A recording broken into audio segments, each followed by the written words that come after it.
It's the final race of the season here for Formula 1, and we have arrived at Spa-Francorchamps for the Belgian Grand Prix. But not only is it the final race of the season, it's looking to be, as confirmed, the final race for Renault in Formula 1. Renault have confirmed they are leaving Formula 1, and there are many manufacturers that are currently interested in joining the sport. But why have Renault decided to pull the plug on their aspirations in Formula 1? Well, Alain Prost has said that it was a very hard choice to make, but it is one that had to be done, as Renault have confirmed the reasons behind their departure from Formula 1 is all down to the new regulation changes.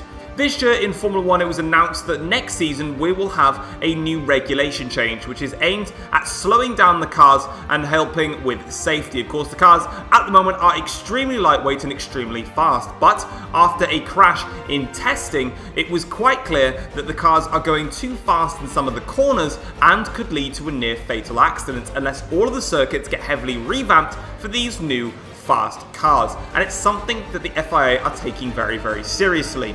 There was a regulation meeting that was put in place to slow down the cars. Whilst 9 of the 10 teams all agreed to the regulation change, Renault disagreed with the regulation change, coming up with a bunch of ideas that could help stop this potential regulation change. The FIA, however, decided against what Renault were planning and have gone ahead with the new regulation change for the next 2 seasons before we then head into the major new generation of Formula 1 cars. But Renault, unfortunately, are not happy with what F1 want to do and are going to go their own way.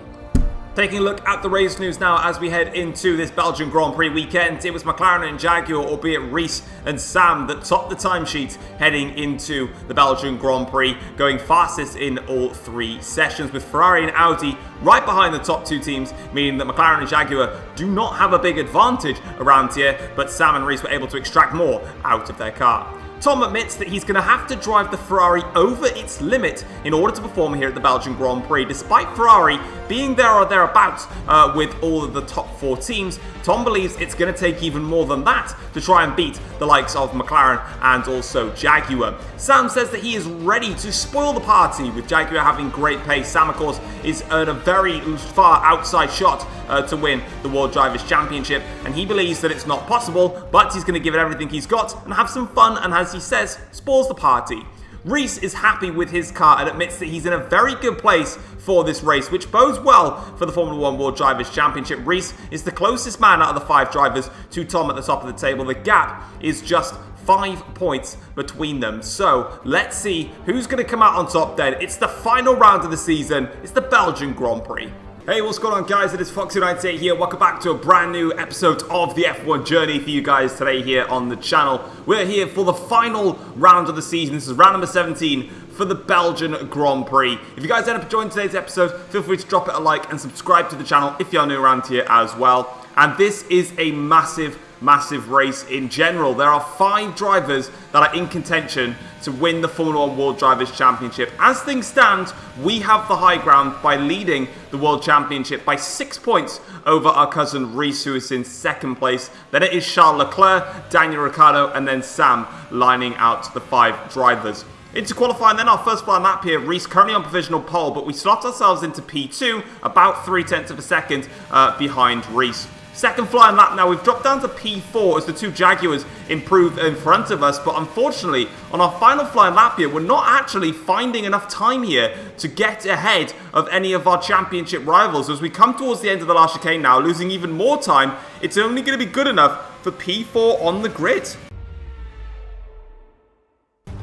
Well, here we go then. We have had 16 absolutely thrilling races, and we have 1 more to go. It is round number 17 for the Belgian Grand Prix. 5 Formula 1 drivers can win this season's F1 World Drivers' Championship, but of course only 1 is going to be able to do it, and it all comes down to this final race here at Spa-Francorchamps, the absolutely legendary circuit. 4.352 mile circuit, the longest track on the calendar. 2 DRS zones, 1 on the pit straight down towards La Source, and then 1 all the way down the Kemmel Straight up towards the Le Combe chicane. We've got the soft, medium and the hard compound tyres for this weekend. It is overcast, but we are not expecting any rain, but we are in Spa, and of course, you can get a shower at any single point. We've seen the safety car quite a few times that have spiced up the races this season. It's in a question whether we'll see it here to get again. But let's get straight into the grid then and see where everyone's going to be lining up for this final race. It is Reese on pole position. He's got the best chance of winning the title out of the 5 drivers beyond ourselves. He starts on pole ahead of Sam. Lando Norris qualifies in 3rd place, crucially ahead of me in P4 to give Sam a little bit of a buffer.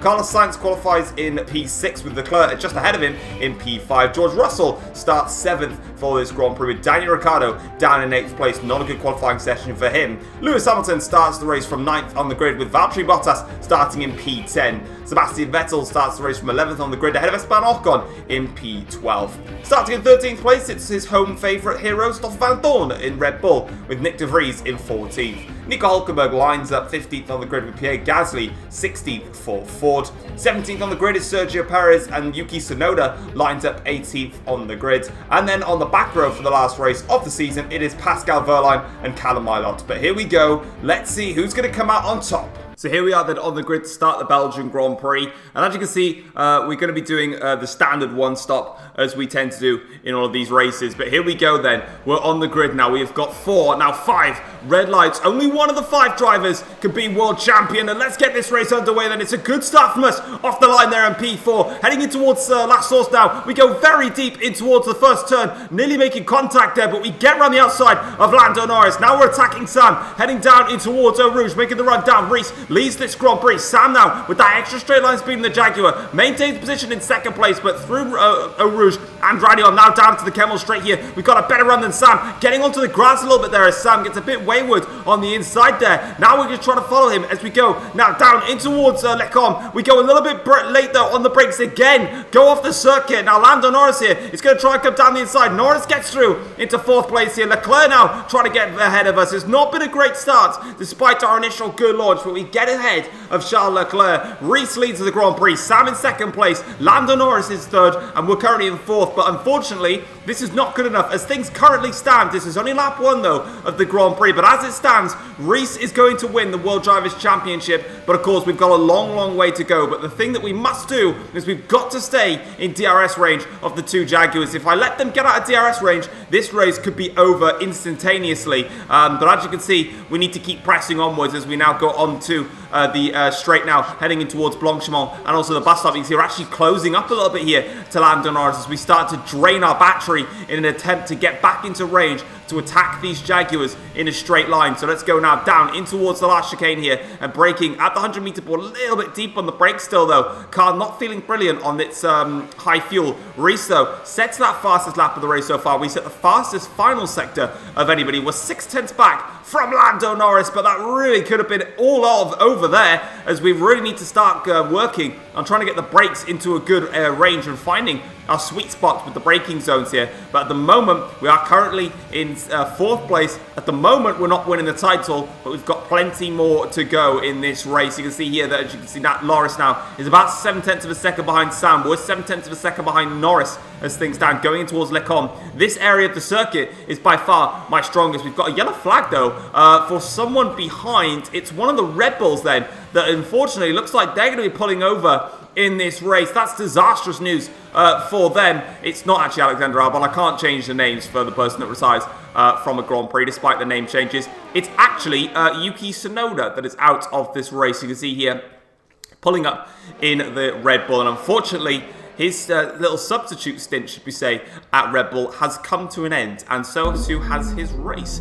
But let's go and have a look at the race start then and get back on track with everything else that happens here. So straight away from the start, we actually got a very nice start. Also did the pole sitter Reese. He got a fantastic start and just controlled the way in towards last source again. We went super wide, but it actually gave us a fantastic exit, and we were initially alongside Sam, but Sam then gets his foot down and straight away then heading up in towards Eau Rouge. We have to stay in behind and just try and hunt down Sam. Next up then we're going to look at Lewis Hamilton here in the Mercedes and see how his start got on. Wasn't actually a good start. You can see here that the Renault of Bottas gets in front of him. So too does his teammate Sebastian Vettel down into last source, and it gets a little bit crowded between the pair of them, but eventually on exit he actually does a good enough job to stay ahead here. Now this is on board with Stoffel Van Dorn here, heading into the start line here, and he is alongside the other Renault car there, Esteban Ocon, as they now head down into turn 1. You can see here, there's Hamilton and Vettel just up ahead here, and you can see how slow and tight they're having to make it here, but Van Dorn tries his best to overtake Ocon, but as you can see, unfortunately,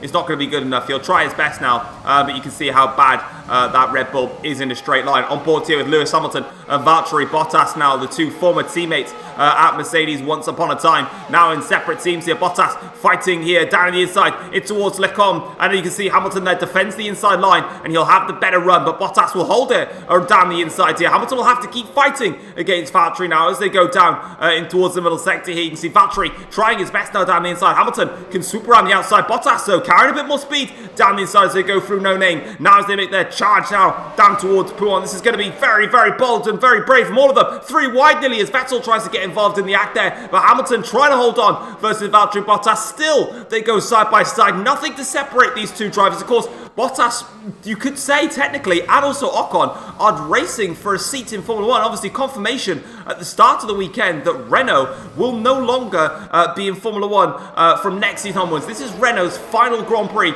in Formula 1, unless they decide to return at any point, which we've seen before. But for the time being, it will be their last race. But Hamilton seems to have the edge in a straight line. Vettel now trying to get in on the act here. Bottas is still not giving up. They've been side by side for literally a whole lap now of Hamilton and Bottas. This is fantastic racing. Ocon is also in the mix there, trying to get a run at them. So too is the Aston Martin and the Red Bull. In fact, all of them are still in the mix there. Hamilton, though, gets the straight line speed entry in towards last source to stay in front of Valtteri Bottas, but there's still the run down the Kemmel Straight with DRS that Valtteri Bottas can use at his disposal. This might still get very, very tasty, but crucially, it's actually made sure that all of these drivers have fallen very far down the pecking order in terms of the gap between themselves. It would have been Hamilton and George Russell, you know, on the Kemmel Straight beforehand.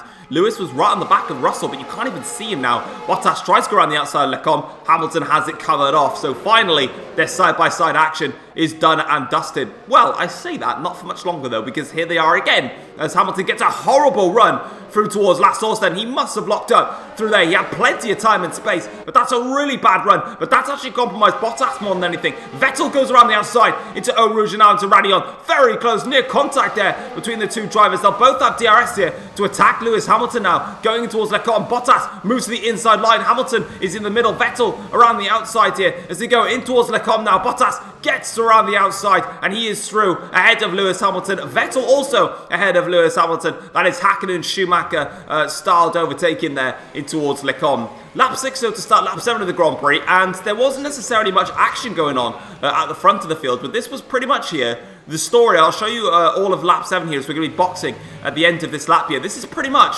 what the entire race has been so far. You can see here as we go up towards Eau Rouge and Radion now.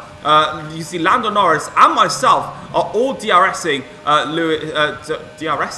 We're DRSing Sam here down the straight, but crucially, Lando Norris has got DRS on Sam. I've got DRS on Lando Norris. Leclerc's got DRS on me. Sainz has got DRS. I think he's got DRS on Leclerc. He might actually be a little bit too far back for it. But I think he's got DRS on Leclerc. Then Daniel Ricciardo's got DRS on Sainz. And then obviously George Russell's got DRS here on Daniel Ricciardo. So we're in a massive slipstream DRS train here. I've got the pace in the middle sector. These two Jaguars, unfortunately, are just too quick in the final two sectors for me to really make an impact. But crucially, if you have a look at the minimap here, we're coming down towards the chicane now. You can see that all that scrapping between Hamilton, Vettel and Bottas has meant they're only just going through Pouon right now. So they've lost a lot of time in this Grand Prix and have allowed us top 4 teams to just get away with it in this Grand Prix now. But you can see here, we're really pushing hard now, trying to get closer to the back of Lando Norris. But Norris is getting closer to the back of Sam. Only 0.2 of a second now between the two drivers as they go in towards Blanchimont on the bus stop chicane. But it's not going to be relevant for me because I'm going to be pitting at the end of this lap now as we go in towards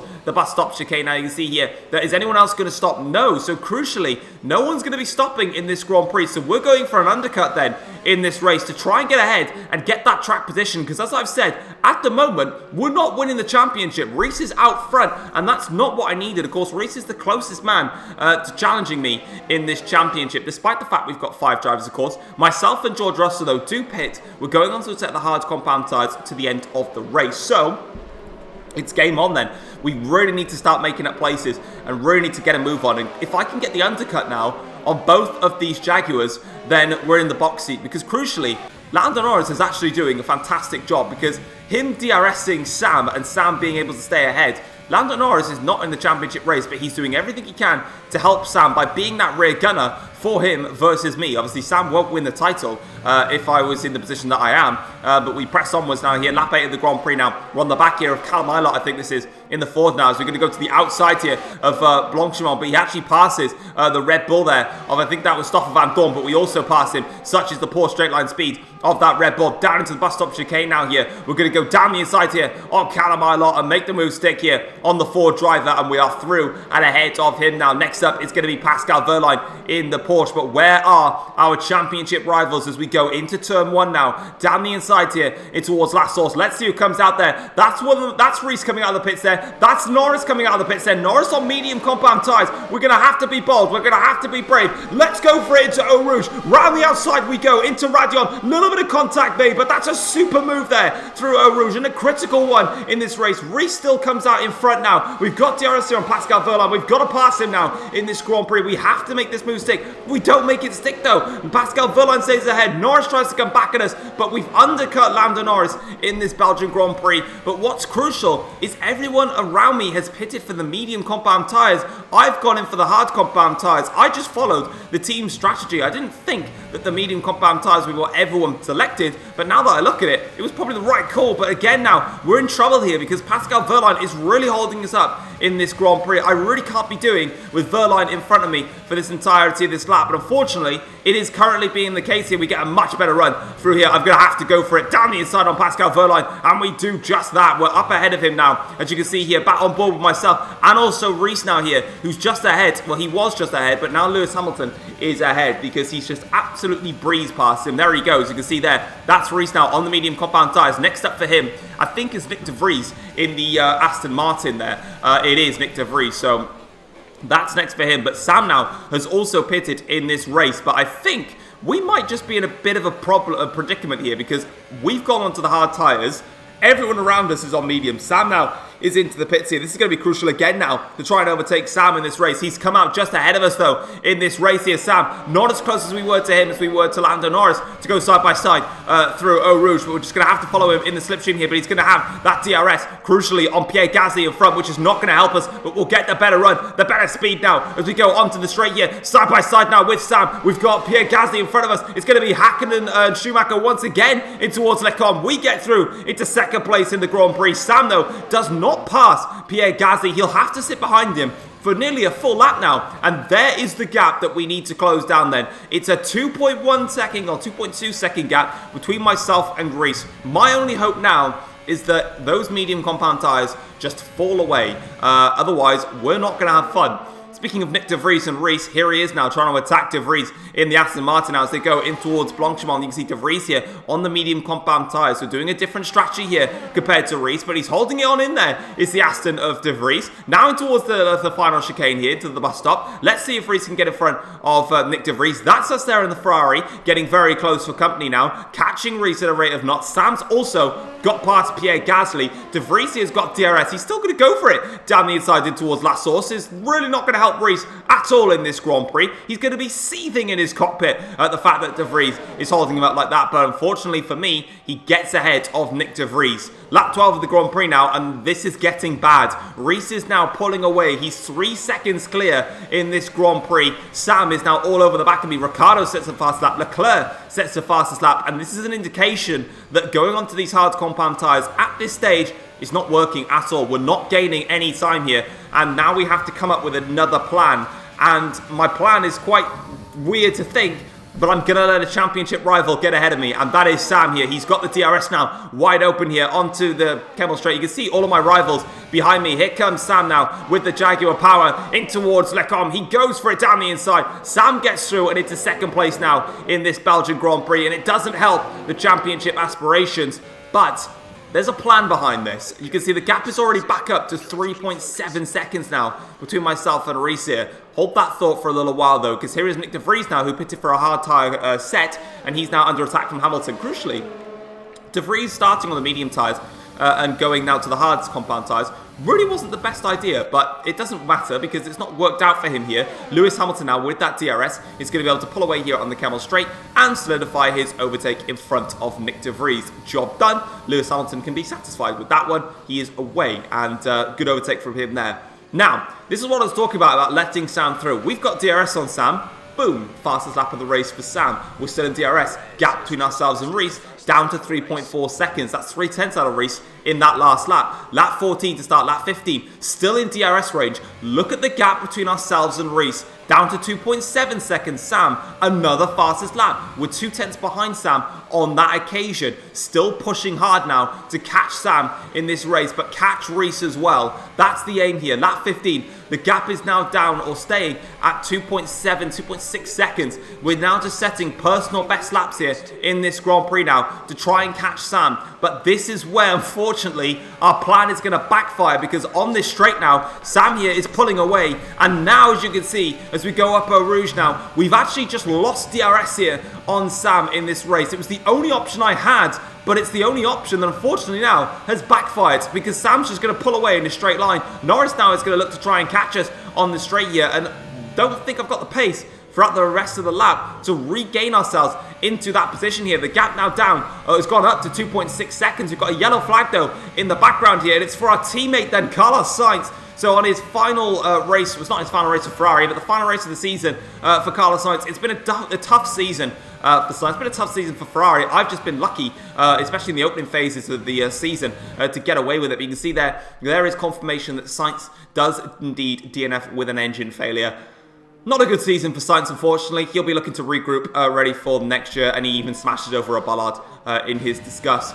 Lap 21 to start lap 22, and I have one more option now up my sleeve. Look at the gap between Sam and Reese. The gap is 7/10 of a second. Here we go then. It's the last lap of this race. That's the fastest lap for Sam as we go in towards La Source. Reese now goes in towards La Source for the last time here. As things stand, Reese will be world champion, but this is an opportunity now for Sam here to go at Reese now and get him up towards the Kemmel Straight. How close is Sam now? He is catching Reese. He's getting closer to him. We're still waiting in the wings. At the moment, we can only win that championship if Sam overtakes Reese, but Reese looks like he's just a little bit too far ahead now. Lando Norris is closing up onto the back of us here. We're still holding him at bay, but as you can see now, going in towards the Lecombe chicane, for us, we're maintaining third place in this race, but Reese now up ahead here has led every single lap of this Grand Prix. Sam, though, has been putting in an almighty second stint in this Grand Prix. He's been clearly the quickest man on track with the medium compound tyres, but he is giving it everything now. He's really putting Reese under pressure here. This will be the first time that Reese will win a Formula 1 World Drivers' Championship. Of course, Sam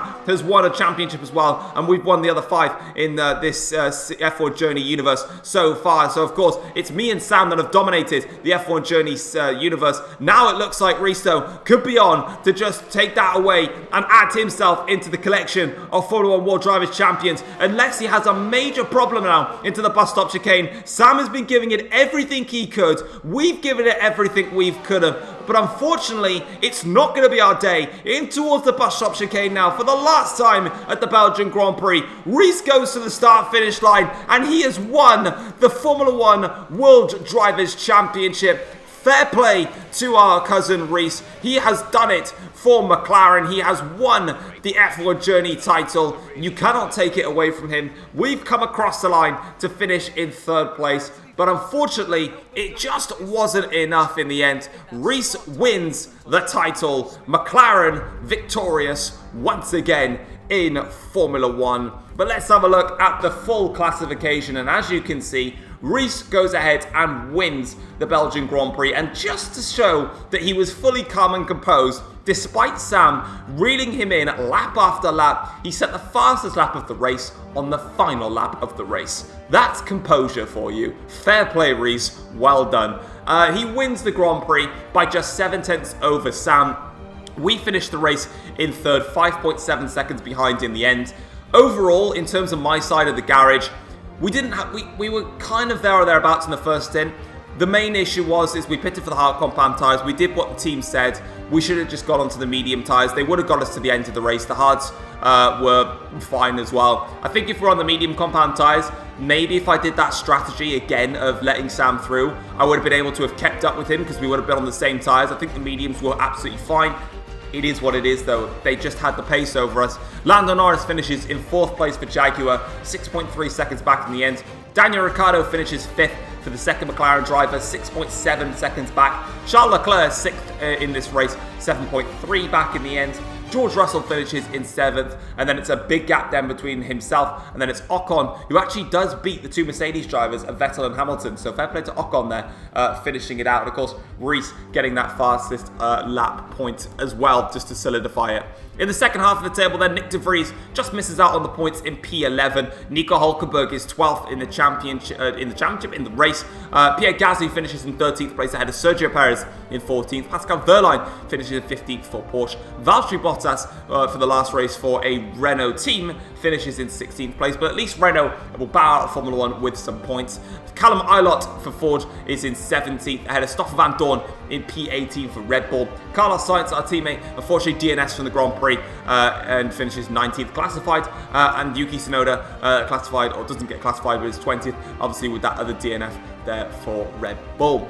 But then let's go and have a look then at the Drivers' Championship and confirm it all then. As you can see, Rees is your new Formula 1 World Drivers' Champion. He has won it by 5 points. Rees manages to overturn a 6-point deficit into a 5-point victory. 236 points for Rees in the end. We finished the championship on 231 points, second in the championship this time around. Charles Leclerc ends the season 3rd in the championship for Audi. It was so promising for Audi, especially at the start of the season. They were locking out the front row, but it wasn't to be. They just couldn't get their races together, and unfortunately, they probably should have been higher up. Sam finishes in 4th place for Jaguar, 212 points in the end. Not too bad. He finishes 24 points behind Rees, which, all things considered, you know, Jaguar have had a really up and down season, and obviously Sam has been very turmoil with himself and Jaguar, and to finish in P4, not a bad effort. Daniel Ricciardo, P5 in the championship, 206 points in the end. He finishes 30 points behind his teammates, and that's probably the biggest shock of them all, because as we remember, Daniel Ricciardo led the championship for quite some time before we eventually usurped him in the Singapore Grand Prix, and from then on in, Rees just hit another gear and became the lead driver at McLaren, because initially it was all Daniel Ricciardo. Ricciardo was making the moves. Lando Norris finishes 6th in the championship overall for Jaguar with 125 points. Again, not a great season for Lando Norris. P7 for Lewis Hamilton. He manages to get the 100 points on the board for Mercedes-Benz. Overall, it's been a brilliant season for Lewis Hamilton, considering the Mercedes-Benz has not been a good package at all. And also getting that victory at the Hungarian Grand Prix was a great result for him. George Russell actually overtakes our teammate Carlos Sainz. He finishes 8th in the championship, but if you look at it overall, 215 points to Leclerc compared to 92 for George Russell. That's a big gap, and that's not good enough, I would have thought. Carlos Sainz finishes 9th in the championship on 86 points. You've got to kind of feel for Carlos Sainz, really. Again, the Ferrari was not a great car throughout the entirety of this season. We knew that. At the start of the season, as I've said, you know, we got very lucky with a lot of safety cars coming our way and different strategies to get ourselves in the mix and get those good points beforehand. Otherwise, we would have been even further back. And then when our car started to come good, Sainz just had quite a few engine failures, especially I think it was in Singapore. He DNF'd, and also in Mexico, and also here today, so not a great season for him. And then Vettel finishes his final season in Formula 1 in the top 10 of the championship, 50 points for him in total. That's his Formula 1 career, as we know it, all done. Now, looking at the second half of the championship points table, of course, I only show the top 10 of the Drivers' Championship throughout the entirety of the season, but obviously, last race of the season, let's go see how everyone else did. So I went ahead and tallied up their points. Valtteri Bottas finished 11th in the championship with 37 points, ahead of Nico Hülkenberg in the Porsche on 34 points. Max Verstappen, who actually walked away from Red Bull after the Singapore Grand Prix, or the Hungarian Grand Prix, finished on 33 points in the end. Pierre Gasly, P14 with 26 points to his name. Esteban Ocon finished with 16 points in the end. Sergio Perez claimed 11 points for Aston Martin, with Nick de Vries claiming 9. Mason Woods and Noah James are next, the two men that got sacked from their teams, finished on 4 and 3 points, and then Stoffel Van Dorn managed to claim a point whilst he was at Red Bull. And then unfortunately for Pascal Wehrlein, Callum Ilott and Yuki Tsunoda, no points awarded to any of them. Unfortunately, they were unable to grab themselves any points throughout the entirety of this season. Now let's go over to the Constructors' Championship and finalise that. McLaren, Constructors' Champions with 442 points. Jaguar, though, finished second in the championship with 337 points. It's Ferrari then, third in the championship with 318 points. Audi finished fourth in the Constructors on 307 points. Mercedes end the season fifth with 150 points. Renault finish in sixth in their final season in F1 with 53 points, beating Red Bull, who finished on 38 points. Porsche managed to then get 34 points. Ford achieved 32 points, and then Aston Martin got themselves 20 points throughout the season. But nice to see every single team managing to get themselves a pretty good amount of points, you'd have to say. But that is it for the Belgian Grand Prix and for the World Drivers' Championship. But let's go into the post-race notebook for the final time and see what the teams and drivers had to say after this race.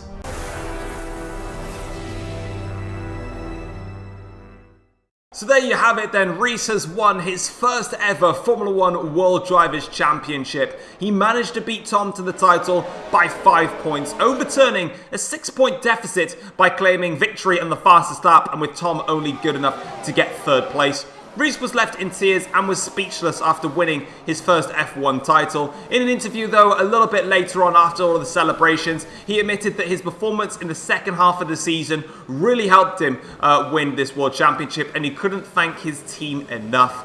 Tom congratulates Rees after the race, but he does admit that this championship defeat hurts more than his championship defeat to Sam when he was driving at Red Bull a few seasons ago. During his time at Red Bull, Tom said that in that race, he was around about 17 points back in the championship and knew it would take a miracle to beat Sam on that day, and he gave it everything he could. But this time around, being in the lead in the World Drivers' Championship, heading into the final race and then losing it hurts more because he had the upper hand heading into this weekend.